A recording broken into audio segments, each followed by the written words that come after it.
Welcome back to yet another episode of Marvel Maniac and MCU After Show. This is your host, Eric Cicada, aka Mr. Honest.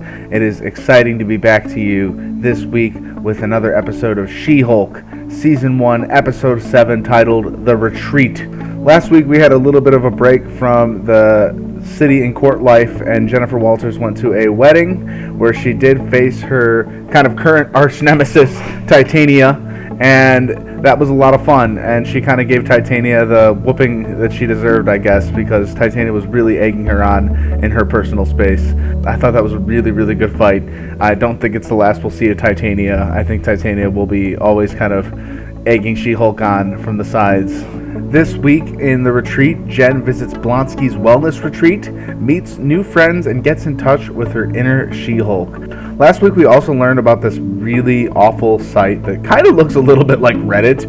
However, it's not Reddit. It's kind of like the dark web of the MCU, and that's going to probably come into play either this week or next week, I'm assuming. And yeah, that's going to hopefully bring our man Daredevil in. At this point, if you're wondering if any of this has happened, I have yet to watch this episode. I'm doing a beat-by-beat breakdown, meaning I'm going to react as I go and watch the show. So without further ado, let's get into this episode. In case you missed it, I posted my recent after show for Shang-Chi and the Legend of the Ten Rings, so go listen to that. That will be placed right before this episode's posting, so go check that out.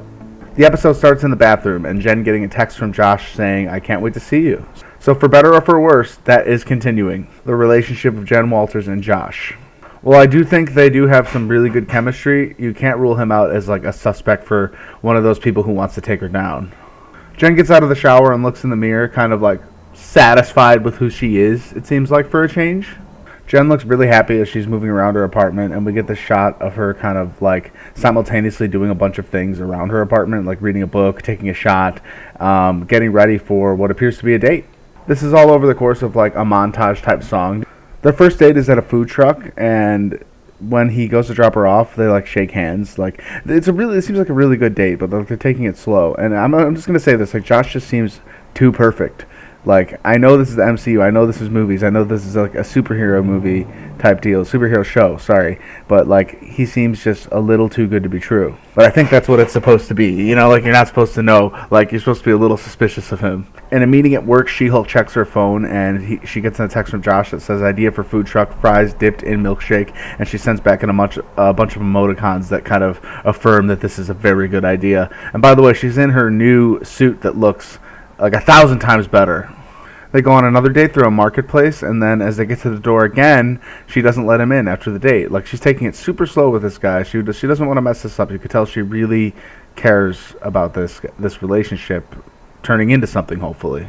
So whether or not he's too good to be true, Jen really cares about this, and she really wants it to go somewhere. She even goes in and then like realizes, man, I should have like let him come in after this date, and she goes back out to see if he's still there, and he's not there anymore. They go on another day to a drive-in movie, which I think should totally make a comeback. I don't know why they haven't yet.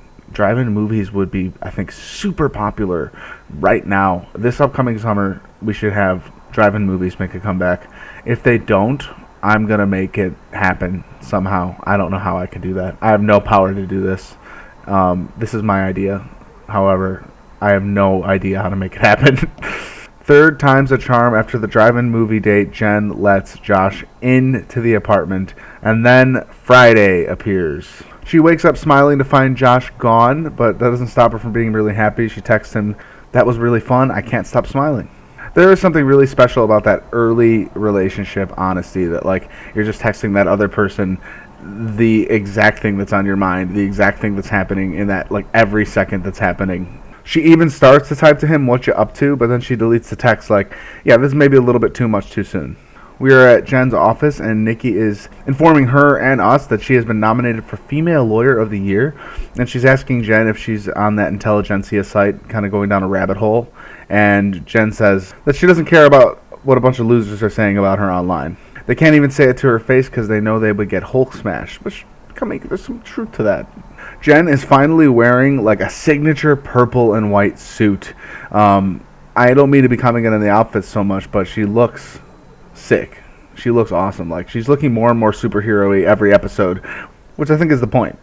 Nikki tells Jen that she needs to kind of slow down with Josh. She's kind of going a little fast here. Pump the brakes, you know. Jen's not getting a reply back from Josh, and it's driving her crazy, though. Nikki says he could be in a meeting or at the movies. There's weddings, funerals, job interviews, silent retreats. She gives her all the reasons that Josh could just completely be busy and not get into the phone to text her back. Jen says, I hope he's at all of those today. And then we cut to Saturday. Jen stares with wide eyes as she eats cereal, her gaze fixed on her phone's dark screen. She eats breakfast not blinking, looking at her phone. She does yoga looking at her phone. She pretty much spends the whole day just looking at her phone as it just stays dark. On TV, Miss Piggy is breaking through bars, and it's just symbolic of the She-Hulk wanting to break out of her cage and just express herself in this moment of, why won't he text me back? While watching the show, she just keeps checking her phone until she just throws her phone on the floor. While laying in bed, she gets a notification that must have looked like something, but it wasn't it, and then the screen fades to black into Sunday, and the phone begins to ring first thing the next day. It's Chuck Donnellan, Emil Blonsky's parole officer. This isn't a character we met before. I talk about him as if we've met him before. Jen says that she can't imagine that he's calling her with good news on a Sunday. You got that right, he replies. We got a malfunction alert on Blonsky's inhibitor. She asks if he turned into the abomination, and he says that he doesn't know, so he's got to go to, in his words, his wackadoo ranch. He tells her that they don't have the resources for a squad of uniforms to go over there with him, so he's hoping that she would meet him there. Fun for us, not super fun for Jen with what she's been going through. She says just in case the abomination decides not to cooperate. And he says, yeah, my chances of staying out of the ICU would be much greater if I had a Hulk there with me. He asks her if he's not interrupting her weekend plans or anything, and she looks at her phone for maybe yet another text from Josh, and no, nothing. So she says, nope, not at all. I will see you there. As she's hanging up, he's like, oh, great, the whole place is full of weirdos. I don't want to... It's like, she hangs up on him as he's saying that. I think that's really funny. Jen is, like, getting on the texting and driving train, which is just not great. I mean, she will be okay, but she's endangering others here as she's driving and looking for more texts from Josh. And it's not really a great note that he left her on, though, right? Like, he just left her on, I can't stop smiling. And that's where she's kind of hanging and waiting for a reply on. Quickly, Jen is, like, singing... We get to summer twilights. That's what's on the gate of the place, and Chuck is just tampering with the security gate, and he just gets it open, and Jen just drives right through. Chuck's like, Jen, wait! Chuck and Jen pull up next to each other, and Chuck thanks Jen for doing this, and she honks her horn, and this like really irks Chuck, and he's like, Jen, you're honking your horn at a 10-foot tall lizard monster, so maybe put on your green suit, he suggests to her. In the house, Chuck is fixing Blonsky's ankle monitor, and he says it's definitely malfunctioning. Chuck asks Blonsky if he might have jostled it, and Blonsky says that he might have gotten a jolt from an electric fence earlier. But it was worth it because his favorite chicken, Princess Silkfeather, was stuck. Chuck tells them that he recalibrated Blonsky's inhibitor and that he is good to go. Chuck leaves super fast and leaves Blonsky and Jen by themselves to kind of have a conversation on Jen's way out. Blonsky asks Jen, what about you then, Jen? She tells him, I thought you worked really hard to get out of prison, and that you'd be really dumb to go back in. Just as Jen is about to leave, a guy crashes into her car, and a man with bull horns and a face resembling a bull charges him. Manbull prepares to charge the guy who he already charged again, and She-Hulk forms up into She-Hulk and grabs him by the horn and throws him on his back. Jen asks what the hell is going on, as we also ask. Blonsky says it's just two men working through the resentments in a safe environment, Jen. Manbull, as he introduces himself, apologizes and says Brother Blonsky has taught him a lot about taking responsibility for his anger. The other man, Alagila, introduces himself and kisses her hand. Before you make assumptions, no, I am not a matador.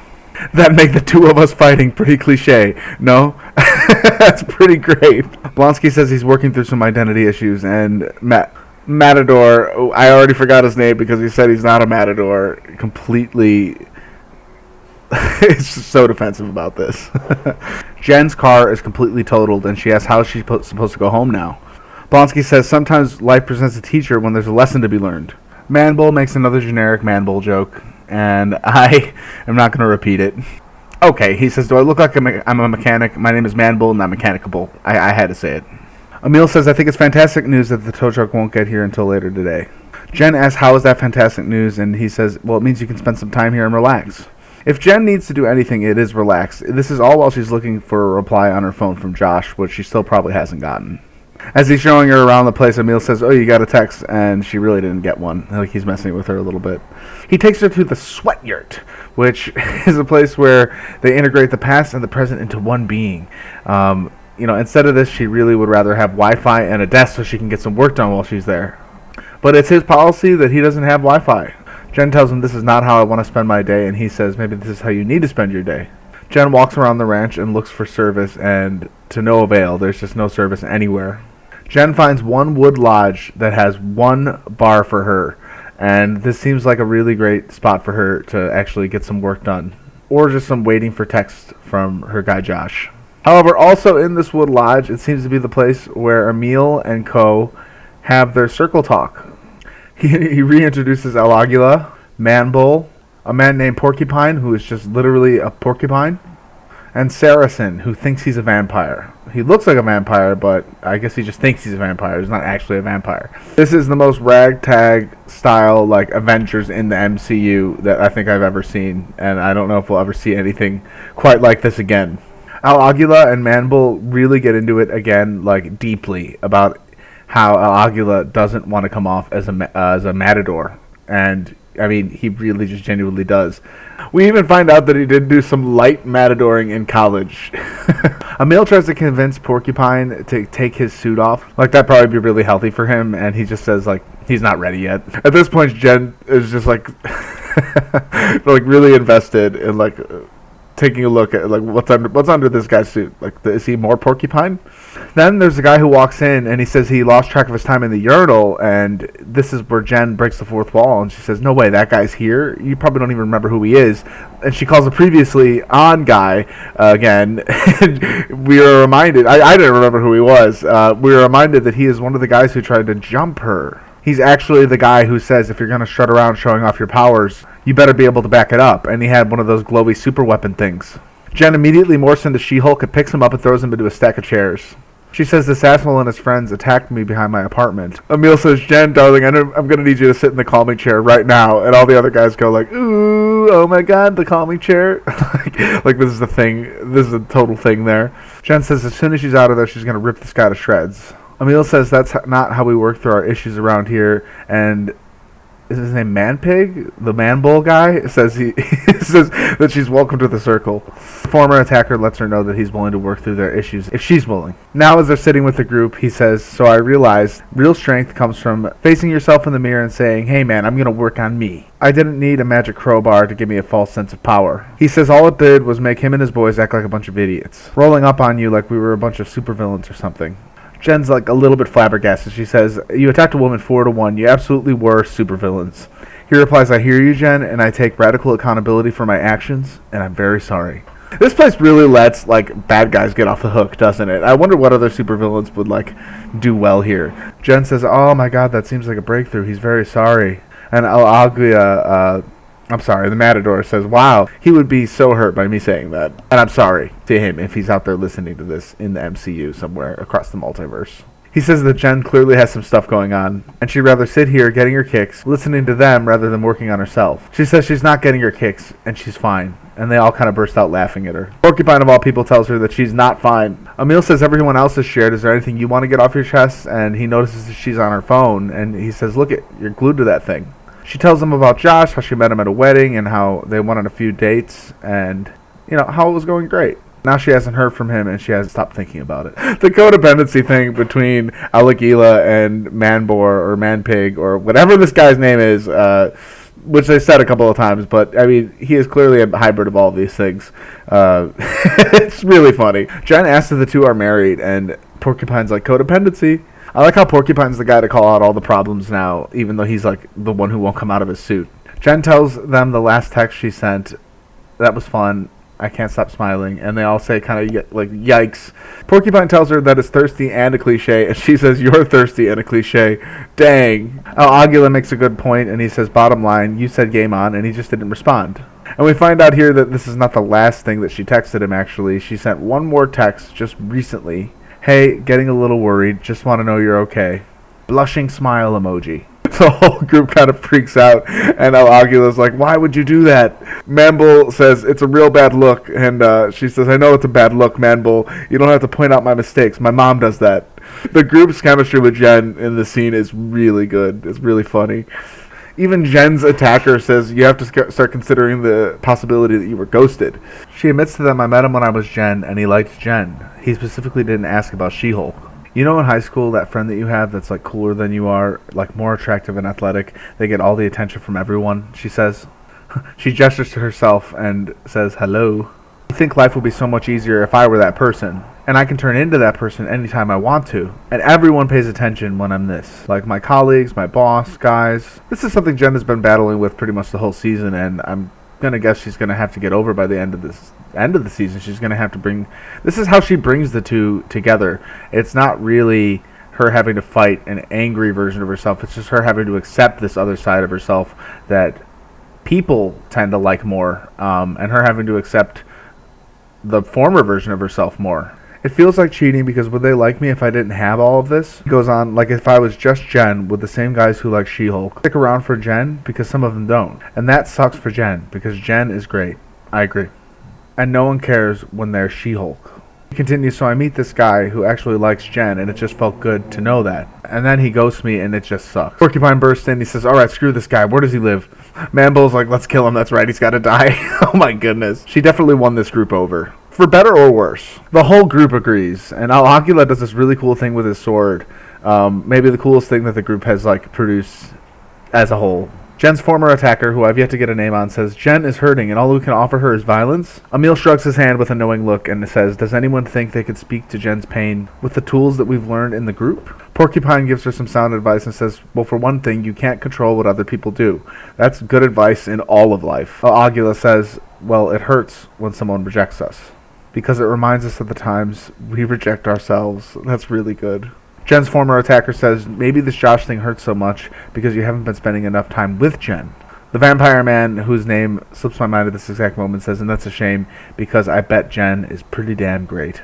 And tasty. He says he went off the rails and he needs someone to bail him out. Manbor says maybe this Josh isn't the only guy who likes Jen Walters. Maybe there's a group of guys who would love to spend time with Jen right here and now. Not sure how she's going to reply to this right away. Emil asks Jen, do you believe that this group genuinely values the whole of you? Jen's former attacker, who I'm just like that I'm calling him that because this is like how we learn to forgive people. Also, slightly not trust this guy still because we know that this site is still out there. So maybe you could stop using She-Hulk as a protective shield, he tells her, and trust us with Jen. She morphs into Jen, and this gives them to give her a round of applause. She tells them, I gotta say, that felt really good. On a poster in the background behind Emil, I just noticed there's a poster that says, Abamaste. She tells Porcupine it felt really good, again, and insists like that he takes his mask off, and he does. And everyone kind of like lets him know that he smells really bad. I feel really bad for him. The guys all kind of like agree that Jen should delete Josh's number out of her phone, and they start to kind of like chant it towards her. You know, I don't agree with this. I think she should give it a little bit more time. But that's not the point, and she deletes it. Emil asks her, how does she feel? And she said, I can't believe I'm going to say this, but I'm hurting for a yurtin. And if you remember, that's like the sweat lodge that Emil was talking about a little while ago. So we cut to Jen walking out of the sweat lodge, and she looks completely drenched but relieved, and she does a little dance, and everyone cheers for her. They make her a card that says, bye, Jen, we love Jen and She-Hulk from the gang. And Emil wants her to know, when they say gang, it's not literal gang, and he wants her to know that for the parole board. Jen's car is ready on top of a tow truck, and as they're leaving, Emil tells Jen, next time you think of Josh, remember everyone we meet, no matter how much they hurt you, is a lesson learned. Jen says, yeah, despite those platitudes, I am happy I stuck around. He tells her, feel free to come again, and she says, yeah, that's when you're going to get Wi-Fi. She gets into the truck's passenger seat, and, you know, she has a look on her face like, maybe she's not fully over this, but she's still getting there. This is the most introspective episode we're probably going to get this season, you know, looking inward at Jen's character. And a lot of shows might not do this, but it's really good for a character like She-Hulk, getting to know what's going on inside of her head.